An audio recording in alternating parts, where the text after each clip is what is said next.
service in Adams Hall, which is downstairs. This ritual will be followed by a sharing of matzo ball soup. I'm assuming that means the Seder will be the ceremony, not dinner, but we'll have soup afterwards. So that's, if you have any questions, you can see Brian Golden, who's at the back of the church. You are invited to join Reverend Karen for a field trip at Affirmations in Ferndale on Sunday, April 27th at 12:30 to see a photography exhibit of GLBTQ elders, and lunch at a local restaurant will follow. Did I say Sunday? Saturday, April 27th at 12:30. Are people carpooling or meeting there? Meeting there. Okay, so meet there. Next Sunday, April 28th, after the service, there will be a town hall discussion of the proposed changes to the Unitarian Universalist Association bylaws in Article 2. All that information has been in the Friday announcements and in the magnet, so I won't go any more details, but please plan on joining us after the service next Sunday. Very important, the service on May 12th will be a shared service with Northwest and First UU of Detroit. And it will be at Detroit, right. So it's going to be a multi-congregational service. The choirs are going to try and join together and sing as well. If you want to carpool, either by giving a ride or needing a ride, please contact Tom Bjorklund or Hope Sorensen with the membership committee, and they'll help coordinate that. So if there are any additional announcements, you're welcome to come to the microphone. While people are making their way, I'm just going to please remind people that announcements are only for church-sponsored events, programs, and information. Please also remember that we always have people here for the first time, and they might not know the lingo, so please begin your announcement by saying who you are and one sentence about the thing you're announcing. And remember to speak slowly, clearly, and loudly with the mic pointed at your mouth, and briefly also. Hello, Barb Eglinton, Vice President of Finance, and our pledge drive season is coming to a close. The board will be producing the budget for next year, so we want to have all pledges in. If you have been traveling or have neglected to submit your pledge, you may do it today. or any time this week. Charlotte Davis, we are recognizing pledges by adding flames to our chalice here. I have Charlotte Davis pledged this week, so I'll put her flame up, but I have extra flames, so see me after the service, and if you are ready to make your pledge, haven't done it already, and we'll add your flame to the chalice. And if you pledge today, you will avoid a follow-up call next week from stewardship. Morning, Marie Laurie, Social Justice Committee. Please join us tonight at 7 o'clock in Adams Hall. We'll be watching a short film about local survivors' experiences in Native American boarding schools and their role and their impact on Native American communities and what we possibly could do about that today.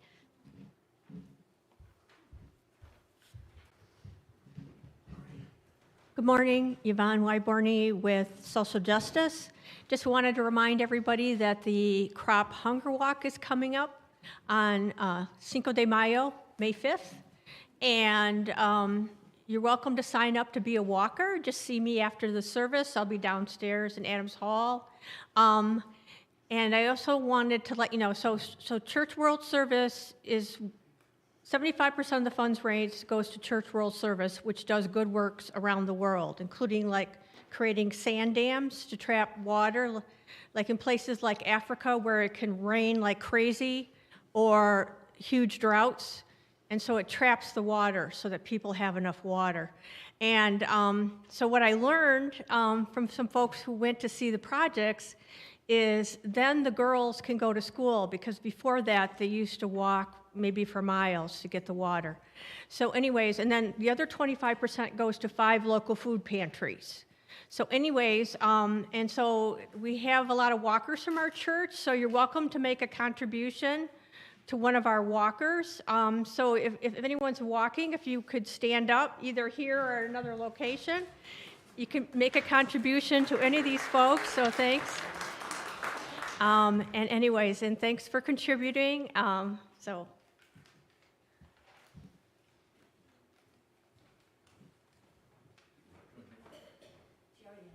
Yeah, well, Briefly, next week after the service, we will have a town hall to discuss the Article 2, changes to the UUA bylaws.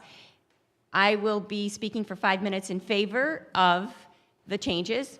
Tom will be speaking for 5 minutes against the changes, with the opinion that we should not be changing the bylaws. And then we'll have an hour for open discussion. hour, half hour, hour and a half? We decided it's an hour. Okay. And Mark has kindly agreed to be moderator for that. Just very briefly, in the back of the congregation on your way out today, I put together a packet of information against this proposal. I'd appreciate it if you would pick up a copy, read through it, and any questions ask me. And also, just very briefly, May 12th, if you have never been to First UU downtown, it's worth it to come down just for the building. It's an incredible place, and you'll enjoy it for that. And the acoustics are amazing, so the choirs are going to sound wonderful. Hey, everybody. Mark Petrie, Executive Board here.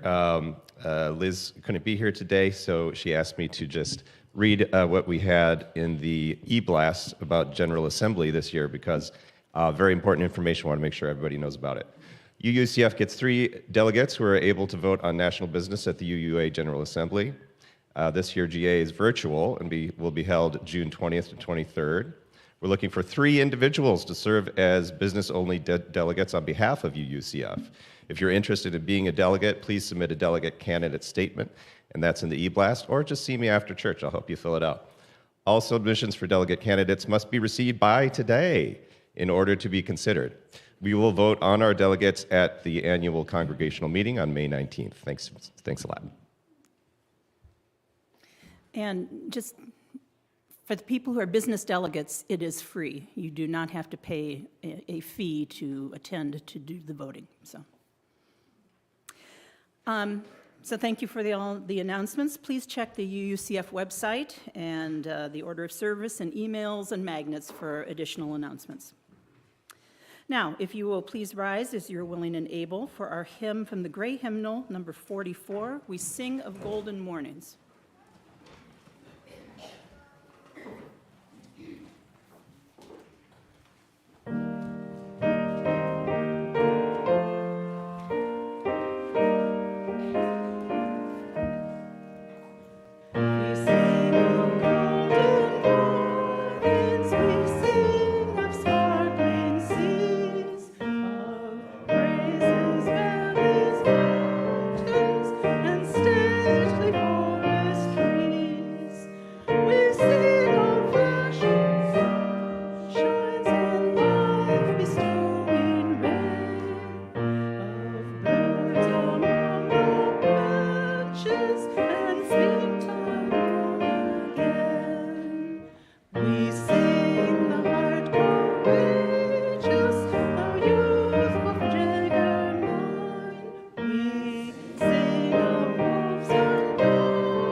Good morning. My name is Reverend Karen Madrone, and I have the pleasure of serving this congregation, and my pronouns are she and hers. And before we start, I want to give a special big congratulations to Diana Munch, our music director, our choir, our AV people, our musicians, for all of their work that they did for our Earth Day concert. Diana, stand up, stand up. If you were a choir member who is here, please stand. If you contributed, please stand. Yay! Yay! Thank you for all your amazing work in producing a fabulous concert here last night, and I hope that it is the first of many Earth Day concerts to come. Earth Day is truly our special holiday, so thank you all, and they did an amazing job. And so today's service, being an Earth Day service, we are going to do a modified version of a new ritual to the UU world called a dirt communion. And so our modified version is not asking everybody to bring in dirt, but a few people who will be doing readings and adding to our pot up here when they do their readings. So we are looking forward to seeing all of that together, and your energy will contribute to what we create together. And so our chalice lighting today is a litany that Corey Cortez and I are going to read together. Oh, wait, hold on. I forgot to give you one special notice, is that this is a litany and you all have a role. And so what you are going to say in response to each part is, we pledge to transform our lives. Let's practice that together. We pledge to transform our lives. Okay? All right, go ahead. For our Earth, our ancient mother, blue-green planet of the galaxy, harbinger of lives beyond measure, we honor you with our humble presence. We bow with humility and gratitude. We pledge to transform our lives. For the plants that have sustained our bodies, wheat, corn, peas, tomatoes, peppers, and soybeans. For the live species providing rich protein, fishes, poultry, pigs, and beef, we offer our thanks for the circle of life. We pledge to transform our lives. For the waters that give us daily life, from ocean depth to rocky cliffs, from Arctic ice to beaches and small streams, from lofty cloud to precious cup at our lips, we remember our dependence. We pledge to transform our lives.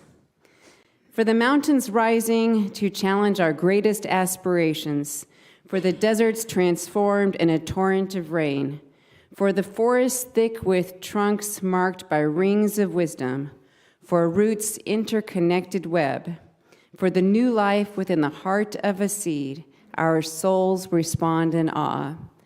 We pledge to transform our lives. For the millions of species, microscopic in the soils under our feet, to the pads, paws, and multi-toed, for the feathers and scales, for minuscule eyes open only under the moon's soft guidance, and for the lichens and mosses pushing into the leaves and rocks, we honor your existence. We pledge to transform our lives. For all of us descendants of the first primates, for those who sleep under the same blessed skies, for those who breathe the same oxygen feeding our heart, for those who need love as much as I and all of us, and for those who yearn for the ease of compassion's release, we remember we are not alone. We pledge to transform our lives. Let us join in saying our affirmation of mission on the second page of your order of service. We seek answers everywhere, include everyone, and live with compassion.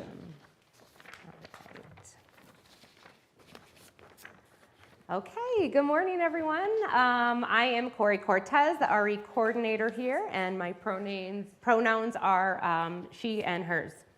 So tomorrow is Earth Day. That's right. If any of the youth would like to come up to kind of get a better look here, and we're going to need you in a little bit anyway. So, huh? You thought it was Monday? Yes, tomorrow is Monday. That's why I said tomorrow is Earth Day. Come on, sit down. We're celebrating today because we're all here together. So we get to celebrate today, and then you can celebrate tomorrow. All right, so tomorrow is Earth Day, and it's a day where people all over the world come together to show love and care for the earth. Just like a birthday party where we give presents, we celebrate this day to give back to the earth and remind ourselves and others how important it is to take care of our earth. So, as mentioned last week, our theme for the month is interdependence. So with that in mind, let's see what's in our gift box. Oh, it's kind of a heavy one today. Oh my goodness. Okay. All right, so you ready? Here we go. What's that? A jar. It is a pickle jar, but it doesn't have pickles in it. What does it have? Dirt. It has dirt in it. This is a jar of soil, and this is from my backyard. So I'm going to put that right here so you can all see, and I'm going to put the gift box down here. So what do you think this jar of soil has to do with a gift of interdependence? Earth Day, yeah. How do you think it might have to do with interdependence? Because you live on it? Because we live on it. Right, that's great. You're right, we do live on it. And without it, where would we live, right? Yeah. Are you sure that's the jar of soil? That looks like a jar of crushed up Kit Kats. It does, huh? So the dictionary defines soil as the upper layer of earth in which plants grow, or a black or dark brown material typically consisting of a mixture of organic remains, clay, and rock particles. So did you know that soil was that complex? It is, and we're going to learn just how complex it is. So I like to think of soil as a community, just like here at church. We all learn together, we grow together, we cry together, we laugh together, we talk with each other. And yes, we do. So soil, they have a community and they do things together too, the things that live in the soil. Huh? Like a tree, yes, of course. So there are different layers of soil, and if you look up here, you can kind of see it's really hard to see, but we have our soil layers. So on the very, very top, we have organic matter. That's called humus, not to be confused with the delicious Middle Eastern hummus. It's called humus, which shares a root with the word human, right? Because humans walk on it, maybe. Then we have, right underneath, we have the nutrient-rich layer of topsoil that consists of minerals and humus. So that is a really important layer. And sometimes, how many of you have a garden at home? Okay, sometimes your gardens might be missing some minerals in your soil. So you may see your parents, if you have a garden, go get some topsoil from the store to add to your soil to help give nutrients. But that is topsoil right there. And then the layer below is our subsoil that is usually, wait just a minute, okay? Usually a mix of sand, silt, and clay. Silt, it's called silt.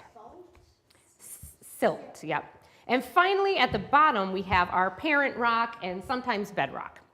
So in addition to minerals and organic matter, there are billions of microorganisms in our soil. Microorganisms are tiny, tiny little life forms. And you see up there?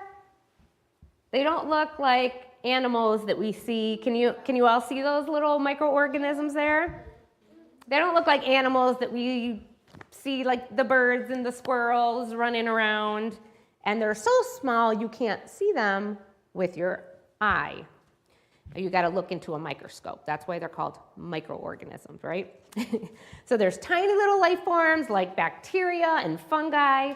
And this is crazy. This is going to blow your mind. You guys ready? It's going to blow your mind. In 1 teaspoon, this is 1 teaspoon of soil, there are more microorganisms than there are people on Earth. In 1 teaspoon. Yeah, right? That's what I said.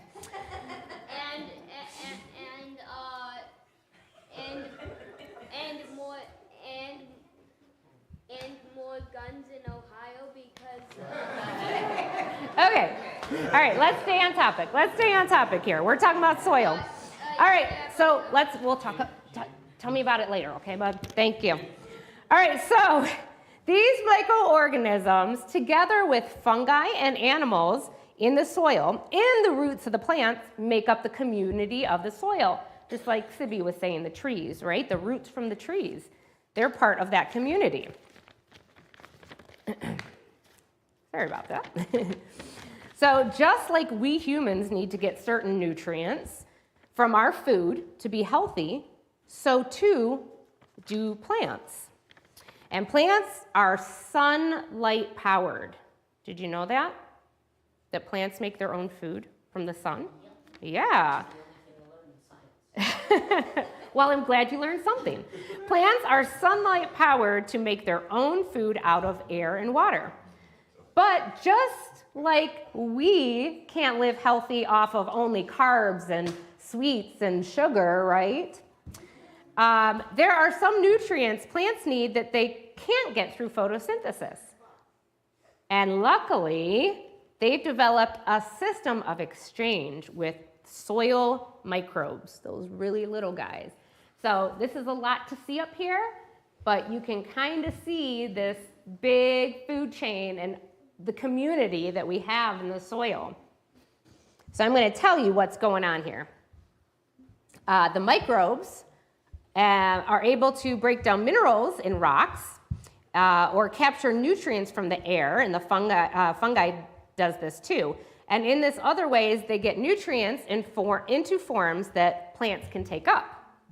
In exchange, the plants feed the microbes sugar, give them a little sweet thing, and they give the fungi, since they don't do photosynthesis. The fungi cannot make their own food.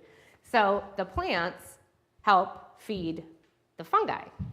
So it is interdependence, right? They're all depending on each other. All this is happening under the soil surface. This is what happens. This is what happens in a healthy soil. This system of cooperation breaks down when the plants stop needing microbes. Why would plants stop needing microbes? Well, when we heavily apply chemical fertilizers, the plants get addicted to this quick fix of nutrients. They are freed from the slow process of relationship building or having to share. Chemical fertilizers can have a negative impact on soil by disrupting the food web in the soil. Once the bacteria, fungi, and other microbes are gone, other members of the food web will start to disappear too. Can you guys think of a really important creature that lives in the soil? Yes, the worms, right? So those worms don't do well with chemical fertilizers, and they're out of there. And we know that worms really help our soil, right? Earthworms are important organisms in soil communities and are known for sustaining life of the soil. Charles Darwin, also a Unitarian, said, "It may be doubted if there are any other animals which have played such an important part in the history of the world. Earthworms play a crucial role in maintaining soil health, and their absence would be a great loss."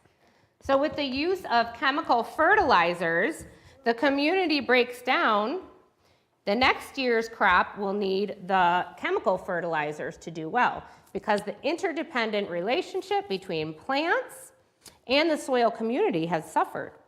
It takes several years to restore. But degradation is preventable and restoration is possible. It just takes a lot of care and learning to see crops not simply as products we take out of the land, but part of a valuable community. And that all starts with what? Soil. And learning to see soil as more than just dirt. You might even think of it as sacred. So with that in mind, we are going to have some of the kids place a teaspoon, and you can think about all those microorganisms that are in the soil in just one teaspoon, into our pot here for our soil communion. And Harry brought some soil here, and I think is gonna, do you want to use the mic here to tell us a little bit about your Just soil? I brought in some soil from my garden. And it's not just any on the ground, it's from a raised bed that I put in. I had to put in raised beds because I can't bend down anymore. So I thought it'd be, that's the soil I like to plant, like my herbs and things and special stuff. But I did sieve it as well as I could and made sure I got out all the worms and bugs. That's great. That's great. All right, so who would like to, of our kids, which one, Annie, Sibby, if you would like, let's do this. If you would like to put a teaspoon in, line up here. If you're okay with not doing it, you can go back to your seats. If you all want to put one in, that's okay too. All right, so just get a little teaspoon. And you can add it here to the pot. If you want to add a teaspoon, get in line, please. Get in line, please. Okay, get in line. Behind you, way down. Jude, did you want to add a teaspoon? No. Okay, can you go back to your seat, please? Thank you. All right. Okay. Okay, here you go. You want to get it out?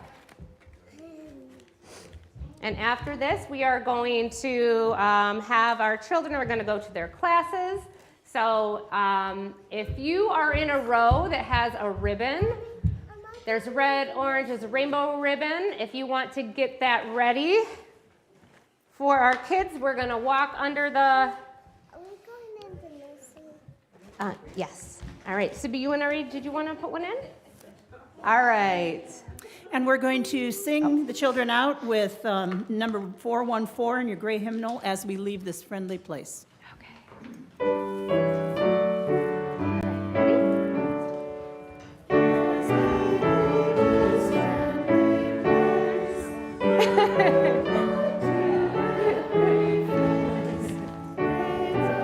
Thank you.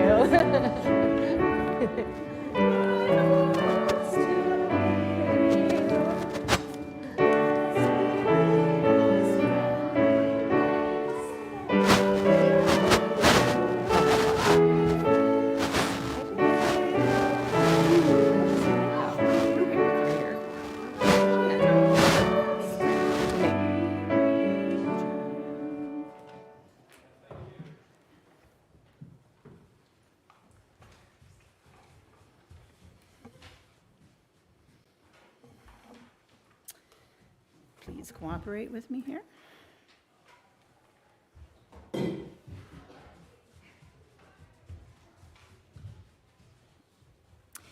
We make space every Sunday for authentic and vulnerable sharing, which helps to build this congregation into a beloved community. We invite you to share what's going on in your life, name your feelings and the people on your heart in need of prayer, good energy, best wishes, and other help. We invite you to get into your body and investigate what emotions you're experiencing, to share them as you feel called so we can help one another hold our joys, our grief, our in-between feelings. You're welcome to come pick up a stone or stones from the table, infuse or charge it with your joy or sorrow, and place it in the singing bowl where its energy will ripple out to be held by all of us. If you'd like to verbally share something important on your heart, please come up and speak directly into the microphone. If you have a submitted joy or sorrow via text, it will be read aloud by me. All are welcome to participate in any of these ways. Go ahead and start, and I'll check and see if we have anything submitted.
Anything submitted via our text, so we will light 3 candles for the intentions that rest in the silent sanctuary of our hearts. 1 for the joys, 1 for the sorrows, and 1 for the strength of the gathered community that can support you and bring you peace.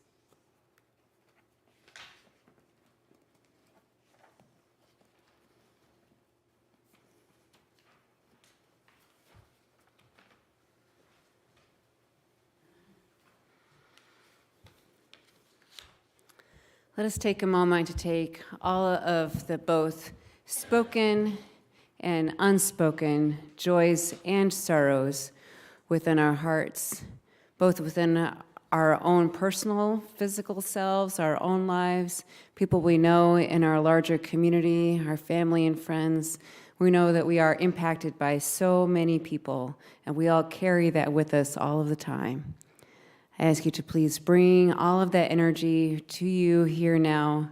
Put your feet on the ground, feel your body relaxing, noticing where you're holding tension, and trying to breathe into that, and try in this moment to let that go while we are here together.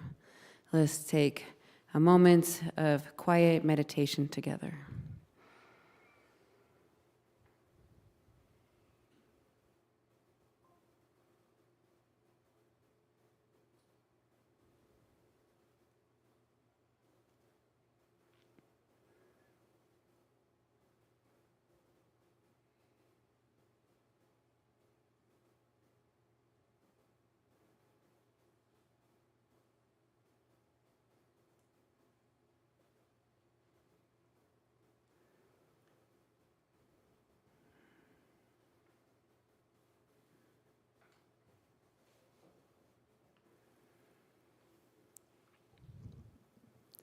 This morning I want you to hear these words from Laura Horton Ludwig with her meditation on the earth. Spirit of life, spirit of earth, spirit of all that breathes, and all that is, we love you, whatever that is for you. We love this planet and its people and its beings. We love this interdependent web of all existence, of which we are a part.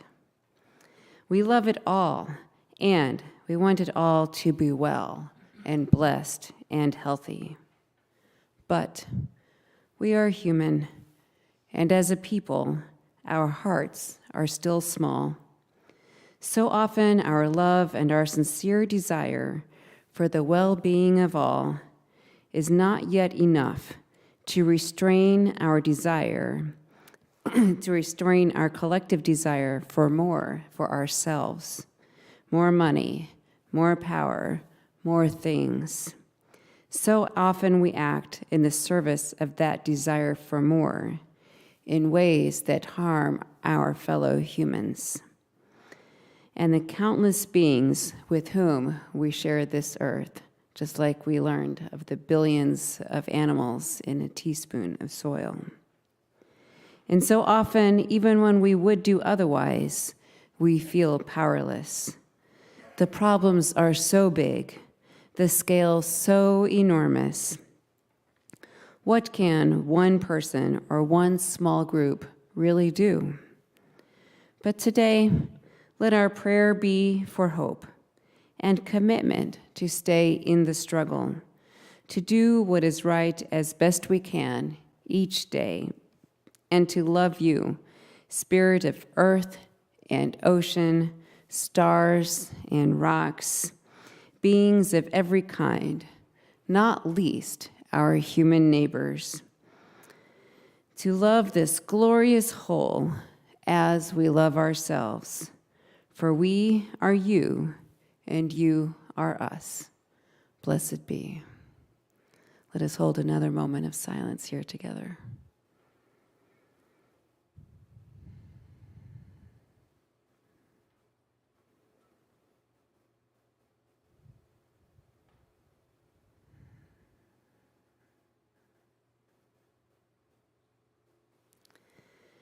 Please remain seated and join in singing number 352 in your gray hymnal, Find a Stillness.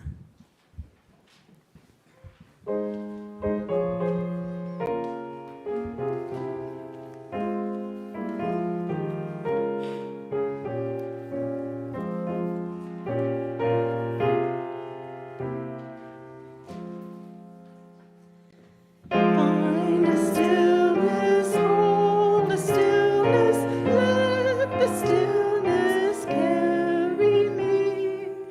Find the silence, hold the silence.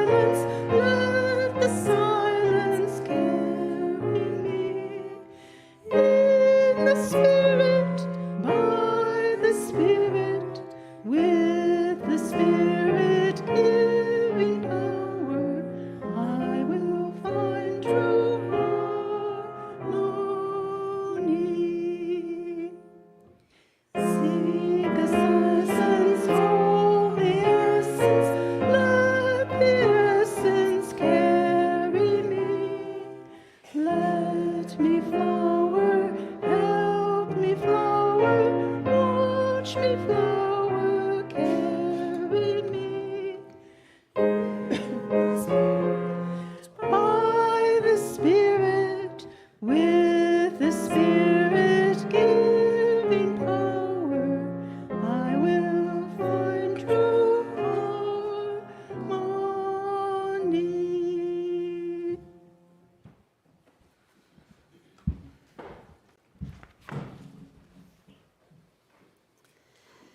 So, with this new ritual to the UU world, this homily was written by Joy Berry, and she shared it with all of us to use as a way to frame what we are going to do here together, and you're going to hear a few more speakers share some thoughts as well. So Joy writes, the oldest stories tell us we came from the dust, and to dust we will return. But dirt, that's different. Dust is fine, often even sterile. Dirt, on the other hand, is made up of messier stuff.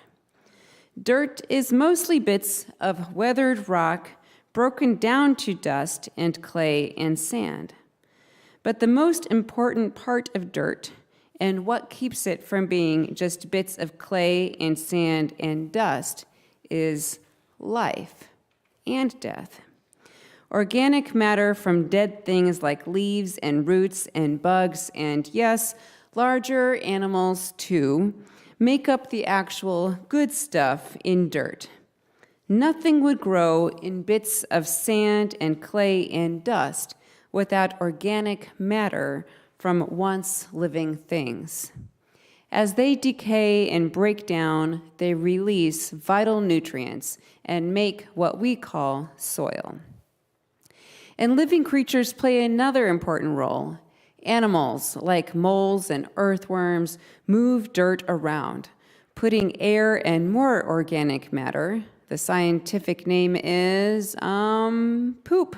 Oh yes, poop, into the dirt as they go about their business, tunneling and growing under our feet. And we sort of don't like all this messiness. We can accept that we came from dust and that we'll go back to it. We put it in metaphysical terms. Ashes and dust and stone, those sound mythical. They sound like big things that we can maybe get behind. They sound symbolic. But dirt, it's just common. And all that messy stuff that makes dirt makes us a little uncomfortable. Maybe that's because it was drilled into us from the time we were babies not to get dirty. And certainly don't stay that way. Anyone ever get into trouble when you came in from playing with dirty hands and feet? Any kids here have parents that tell them to go out and get dirty? Or that maybe this is a saying that came in your world, God made dirt and dirt won't hurt? We have all these different relationships with dirt. What about you or your parents or you as parents? What does it mean if you show up to some place with an unclean child? What will people think? Dirt means more than just mud or dust. We say someone has a white-collar job if they don't get dirty while they work, and a brown-collar job if they do. Guess which one gets paid more? We say dirty diapers and soiled clothing when we mean stuff is so yucky, we don't even want it to go into all of the details. If somebody has a dirty mouth, a dirty mind, or dirty hands, that means they've said something, thought something, or done something wrong. And if you have the dirt on someone, that means you know what it was. If you dish the dirt on someone, that means you tell what you know, exposing them as unclean. Our words reflect a deep discomfort with dirt and soil. We have some work to do around the moral value of dirt. Our shared hunter-gatherer ancestors might be rolling in their graves to hear how uncomfortable we are, But the Victorian part of our shared culture is happy with our strange psychological resistance to dirt, something we very much need if we are going to eat every day. We need to get comfortable as a pig in mud, perhaps, with dirt.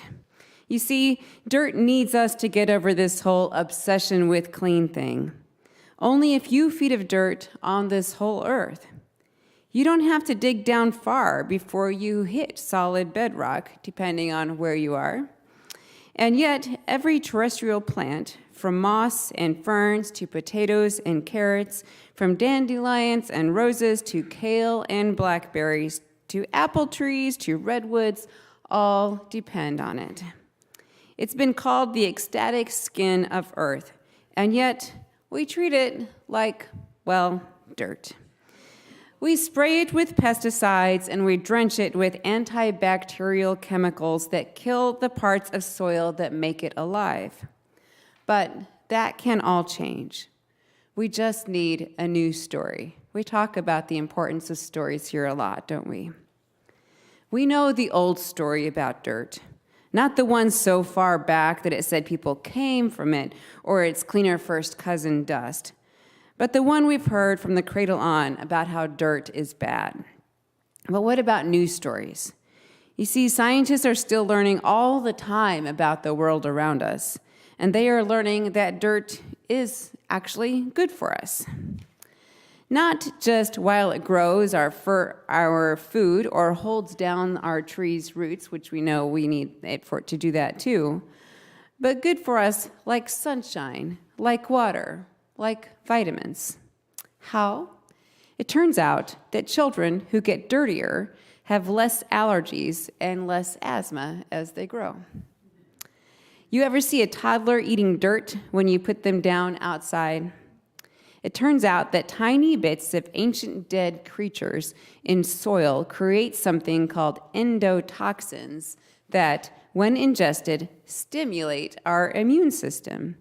You know, it lives in our gut where food goes, or dirt if you eat it, in a way that our human blueprint seems programmed to expect. And who here loves gardening? Some of you raised your hands earlier. Not the products from it, but just the process of it, because the process itself is its own thing as well. And how many of you wear gloves when you garden? We are finding out now that exposure to dirt actually increases your serotonin levels because dirt has something in it that has a natural antidepressant. So dirt really can make us happier and healthier. It's good for us, like our community. We have some very nice communions in our denomination. Since I began here a year ago, we've done the flower communion, we've done a water communion, we did a bread communion at Thanksgiving. Today's modified version is a new ritual that is being introduced to many congregations around the country today. So we are on the cutting edge of this new ritual. So I'm excited for this to come to you today. Everybody in many of these rituals, many people bring things, but today we just have a few people reading and sharing. So we know that dirt happens. We know that dirt is what happens when you live a joyfully, voraciously, authentically excited life. Sometimes you're going to get some dirt on you. When you are too busy cooking food and loving people and dancing and making things to keep every corner spotless, every moment of the day, we knock it off our shoes, we wash it off our faces, we sweep it off the floors, but it's a part of us, and it should be. It's too powerful a thing to forget and dismiss. Dirt is foundational. The readier we are to put down roots and to grow and bloom and go to seed, the more we need dirt. We are faith that says, "Come, come, whoever you are. Bring your imperfection. Bring your truest, most authentic self. Bring your dirt. We've all got it. It's part of what makes us whole human beings." So today, we're going to have a couple of sharings about dirt and the love of the earth. And Liz Knight, who is not here today because she is feeling ill, she wrote something, and Linda Brown is going to read it. And then it's going to be followed by Karen Duguay, who is going to share about her love of the earth. And then we will have a separate part. Go ahead.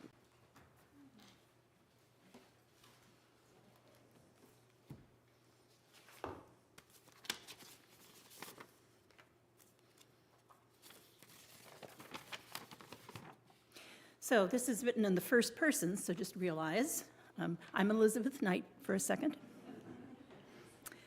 The earth in this jar comes from my neighborhood beach. When my husband and I moved to this side of Oakland County, having beach access was not a priority we were looking for in a home. We grew up in more of the grid network, near city, fenced yard suburbs. Yet we were fortunate to buy our house from a family that had raised 4 girls in this lake community. This sand comes from where my kids made their first friends, from where I overcame my own fear of swimming in lakes, from where I've watched sunrises and fireworks and sandhill cranes, from where I've kayaked until my arms were exhausted, from where I've spent so many nights laughing and celebrating milestones with friends and neighbors. I'm grateful to live in this state with its many lakes, great and small, and to allow my children the experience and joy of standing ankle deep on a sunny day with guppies nibbling at their toes. I hope it also represents for you all the lakes and waters you have stepped into or looked upon, whether in Michigan or beyond.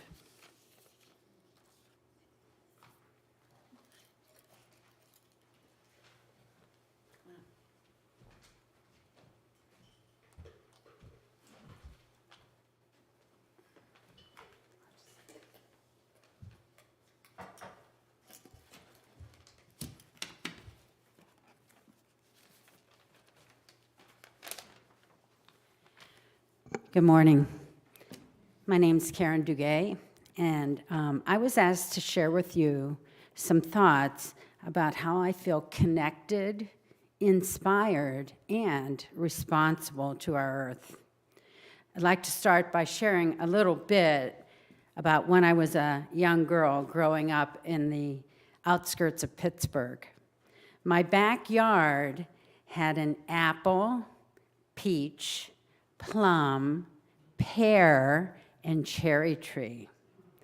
We also had grapevines, and my mother planted tomatoes, lettuce, and squash. We composted our organic garbage and used the rich soil it made to fertilize our gardens. We also made applesauce and peach jam. We canned tomatoes. I loved climbing the fruit trees and playing wiffle ball outside with the kids in the neighborhood. Being outside was my favorite thing. It made me feel so happy. How lucky I was. Digging in the dirt is the best. All my life, being outside has been of primary importance to me. It is my physical and spiritual connection to the universe.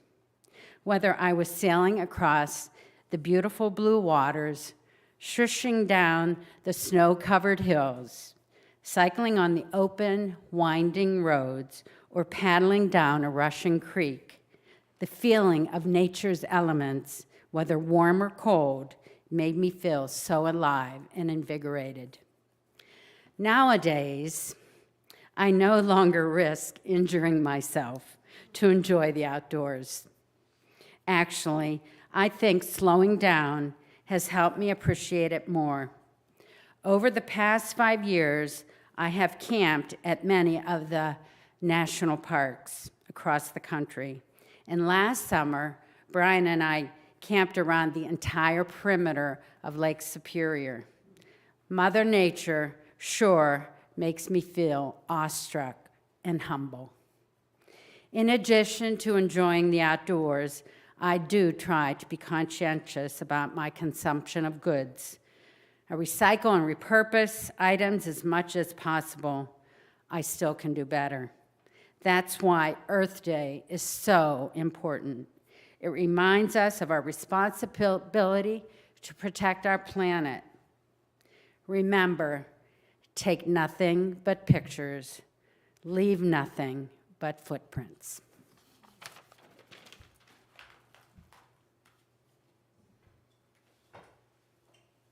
This dirt is from my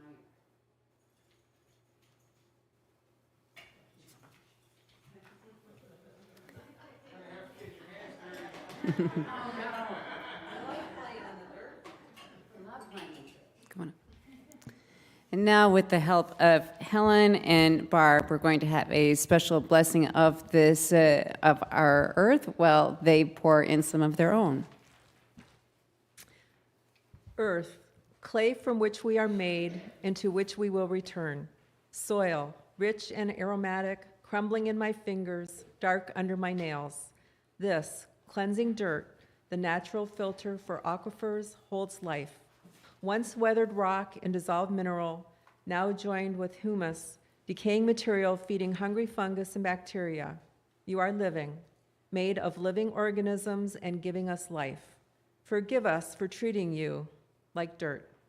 Overlooked as we walk over you without a second look, littered with our discarded cartons and plastic bags.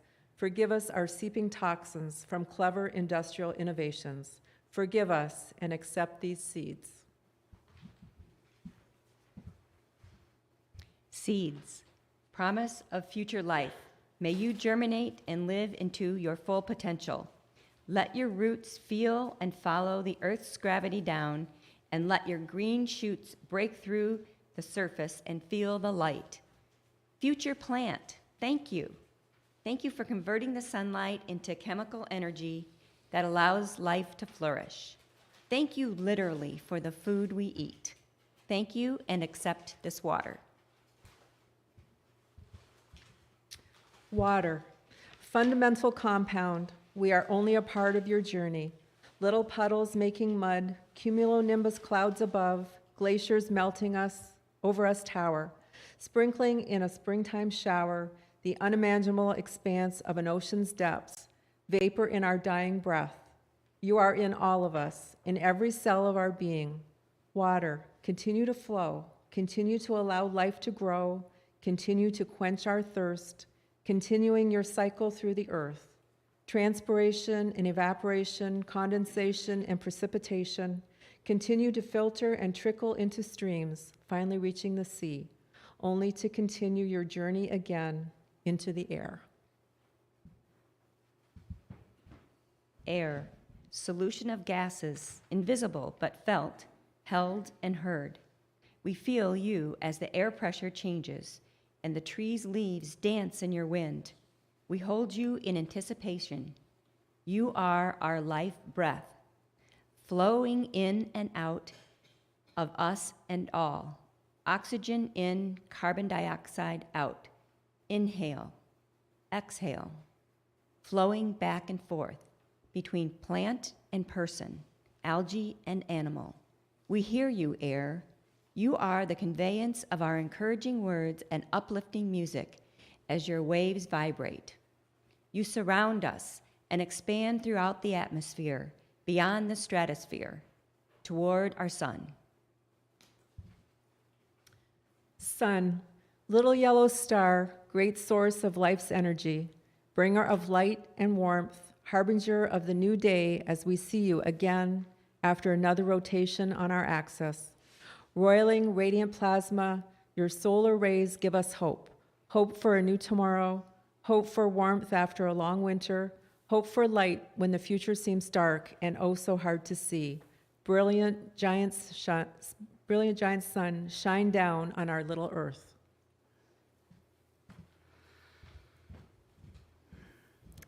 Now that we have collected all of our dirt from this morning, I ask you to join me in this blessing.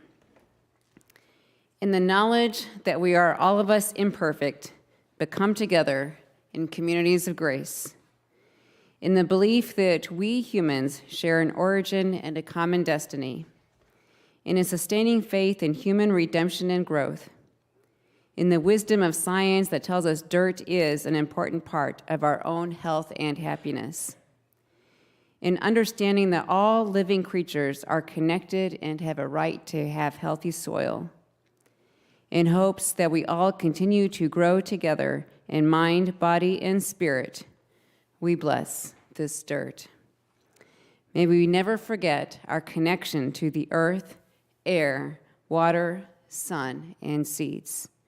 May we truly commit through our love for the earth and each other to transform ourselves and our planet. May it ever be so. Amen.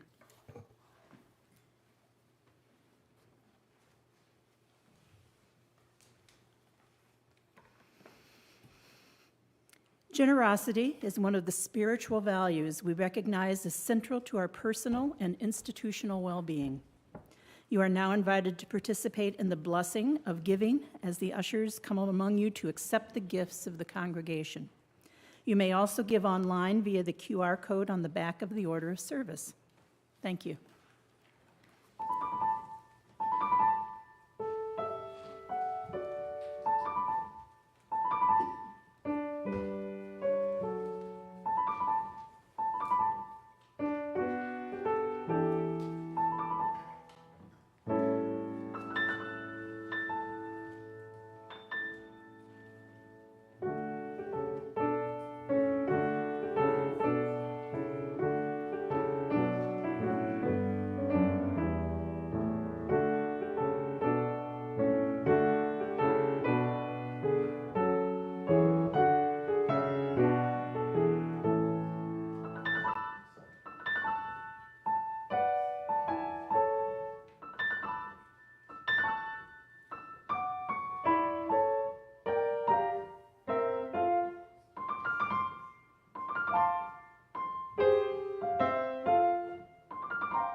Please rise as you are willing and able to sing our hymn from the Gray Hymnal, number 175, We Celebrate the Web of Life.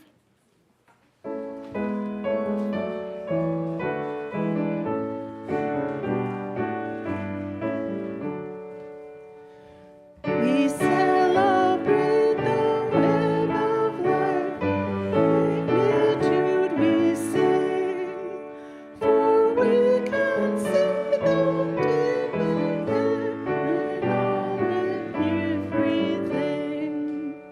A fragment of